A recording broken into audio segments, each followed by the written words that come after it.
Welcome and welcome back.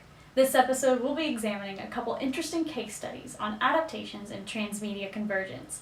If you haven't seen the previous episode on transmedia convergence, you may want to backtrack and go check that out, because we're diving right in. Don't worry, I'll wait.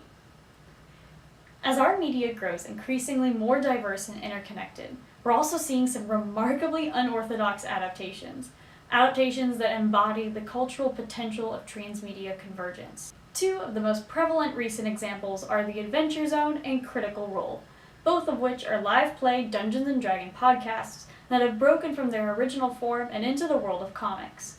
If you aren't familiar with Dungeons & Dragons, or D&D, it's a tabletop role-playing game, or RPG, based in a fantasy world of monsters and heroes. There are many tabletop RPGs out there with a variety of settings and genres, from science fiction to crime fiction to dystopia, but D&D has become the poster child for RPGs since its creation in 1974, and remains one of the most popular systems on the market. Tabletop RPGs are essentially interactive stories. One person, the game master, is like a narrator, crafting the world and setting challenges for the players, and each player creates a personal character that serves as their avatar in the game. Players make choices, rolling dice to determine outcomes, and then the game master describes the consequences to their choices, progressing the narrative. In its most natural flow, a good RPG campaign balances the structure of the plot with the autonomy of the characters, allowing all players to shape the story's course. It's a largely organic form of improvised storytelling, filled with personal humor and inside jokes that make each game as unique as its players, which is partially why it's so surprising to see these improv games adapted into other forms.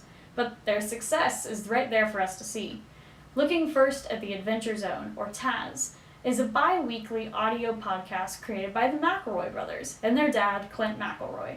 Each episode of TAZ follows the family as they play RPGs together, telling a long-form, episodic story over the course of each campaign. They moved on from D&D as they've moved into their second campaign, but their first, the Balance arc, ran for 69 episodes of D&D adventuring. The Adventure Zone's success, though, has not only led to the family touring across the US, hosting live shows where they play D&D in front of a live paying audience, but it's also led to a graphic novel adaptation, with more books on the way. The first TAZ graphic novel, Here There Be Gerblins, came out from first-second books in July of 2018, and follows the first story arc from the podcast's first campaign. The story in the graphic novel is almost entirely true to the plot of that first arc, but translating the improvisational audio podcast into a graphic novel required a number of decisions and edits. In an interview with The Hollywood Reporter, the McElroy family discussed the process of adapting the story, and while the adaptation began with transcripts from the podcast, they had to consider what jokes worked visually, which ones only worked as audio, and as Justin McElroy notes, what additions didn't really serve the characters. Part of the charm of the Here There Be Gerblins adaptation is that it preserves some of the original D&D format without sacrificing the emotional integrity of the story. Griffin, the campaign's dungeon master, still exists in the graphic novel, serving a pseudo-godlike figure for the characters to interact with. His presence, offering asides to our player heroes, allows the story to retain many of its meta jokes that poke fun at the D&D mechanics or reference the real world beyond the fantasy setting. But despite these comedic asides through Griffin, the graphic novel distinctly separates the characters from their human players, allowing them to exist autonomously as their own beings. That choice cuts out a lot of potential content, including many of the jokes between the players as a family and out of character, but it gives emotional weight to the characters' stories. In the graphic novel, they aren't just pawns for their players. They're fully realized creations, which gives their story meaning. And we know the McElroys must have done something right, because Here There Be Gerblins was received with remarkable acclaim, topping the New York Times paperback trade fiction bestseller list and clocking in as the third best overall in the combined print and ebook fiction list. That's the highest placement a graphic novel has ever had on the Times fiction list. Now, for all that it's still a D&D podcast, Critical Role is a bit of a different beast. With a cast of professional voice actors featuring guest stars of various acclaim, and now sponsored directly by D&D Beyond, the official digital D&D companion app, Critical Role has grown into an independent but powerful force in the role-playing community. Unlike the Adventure Zone, where each episode is released after it's been edited, Critical Role is video streamed live on Twitch each week, which means whatever unfolds each episode is witnessed simultaneously by viewers across the world. After the show airs live, it's released as an audio podcast and a video series on YouTube, but the content remains authentic to that original live airing, preserving the spontaneity and improvisational nature of the story. Each week, Critical Role's live viewership peaks around 25,000 viewers, and as of this recording, the first episode of their second campaign has over 4 million views on YouTube. As you might expect, the views decline over the course of the campaign as audience members fall behind or lose interest. But even after 50 episodes into the second campaign, each weekly episode consistently gains around 500,000 views. Which all goes to show that they aren't exaggerating when the Critical Role website says it's grown into a multi-platform entertainment sensation. Similar to the Adventure Zone, Critical Role has also dabbled into the live show scene, occasionally performing at conventions, but Crit Role has also hosted an art gallery of fan-created Critical Role art, released physical art books with works from fan creators, and even published an official campaign setting book, so that people can play D&D in the same world as the Critical Role cast does. In September 2017, they also released a comic series based on their first campaign called Vox Machina Origins. Instead of a graphic novel adaptation, Critical Role chose to publish a 6-issue digital comic series through Dark Horse Comics, revealing the previous untold origin stories of the first campaign's heroes. That way, they've avoided many of the concerns that the Adventure Zone needed to juggle during adaptation by making Origins a supplemental companion work and a new entry point to get into the expansive series. However, Critical Role has taken their Transmedia franchise one step further than the Adventure Zone, announcing just this past March that they would kickstart an animated special based on their first campaign. Set to be released in fall 2020 if funded, The Legend of Vox Machina was originally conceived to be a 22-minute standalone episode based on the first campaign, very similar to what they did in the comic series.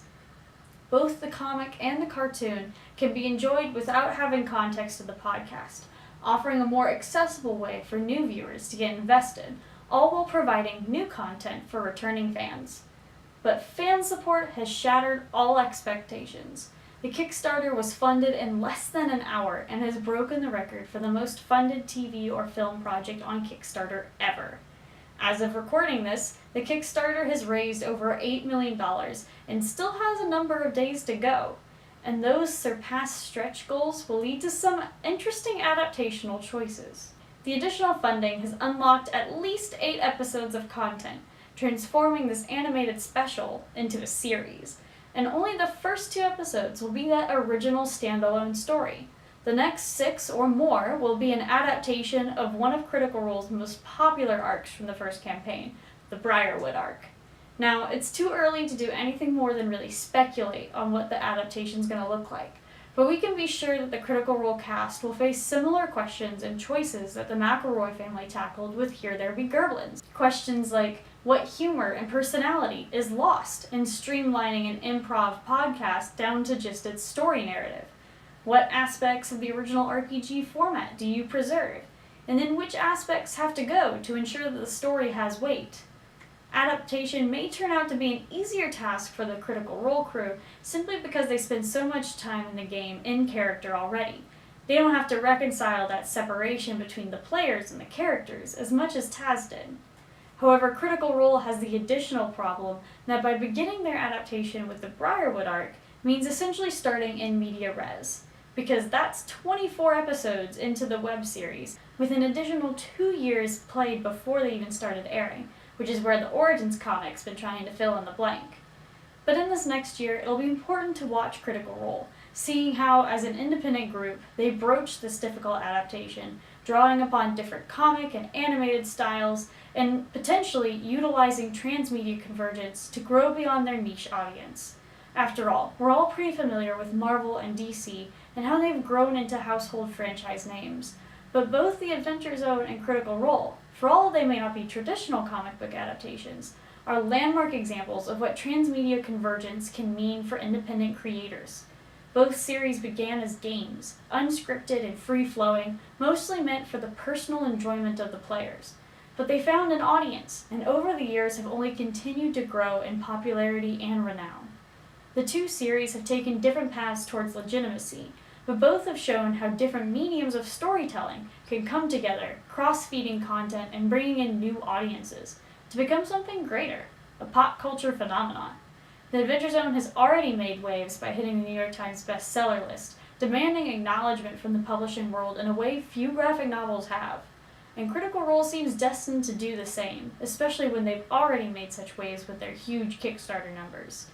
For these franchises and many more, Transmedia Convergence is about reach, and what it means when something niche becomes part of the public consciousness. In this series, we've already discussed a bit on comics' fight for legitimacy, the struggle to be perceived as an art form instead of just being dismissed as entertainment. And for comics, Transmedia Convergence is a way to change people's perspective. By adapting comic books into movies and then rendering beloved TV and book characters into comics, creators remind us that all mediums of storytelling have a similar power to move us and change us. It proves that no one medium has a monopoly on the stories worth telling, and conversely reminds us that all mediums have the power to tell amazing, important stories, comics definitely included. After all, we're still in love with Spider-Man, whether we're watching a live-action movie, reading a comic book, or seeing Into the Spider-Verse for the 14th time. And perhaps that's an odd way to understand Transmedia Convergence. It's easy to look at each adaptation and spin-off as just another corporate cash grab, and to some degree that's absolutely true. More content to sell means more revenue, and commercially, it's simple financial sense that says making a movie adaptation will boost comic sales, or that writing a graphic novel will bring new listeners to your podcast. But for years now, film and written novels especially have provided opportunities for viewers and readers to look at comics in a new light, to see stories that they already know and love in a form that they may have dismissed as immature or frivolous. They're not just entry points for a sale, but entry points for the whole medium. And I, for one, think it's pretty exciting to see adaptations like The Adventure Zone, where for once it's the graphic novel that helps to legitimize the value of an up-and-coming storytelling medium. And on that note of growing mediums, in the next episode we'll be focusing on webcomics. We've already spoken about them a little bit in the previous episode on the state of the comic industry, but next episode we're really going to be looking at the structures surrounding webcomic creation, such as how independent creators are able to profit off their product, as well as how webcomics provide creators the freedom to think outside the page, reimagining what it means to make a comic in the digital era. Thanks for joining me.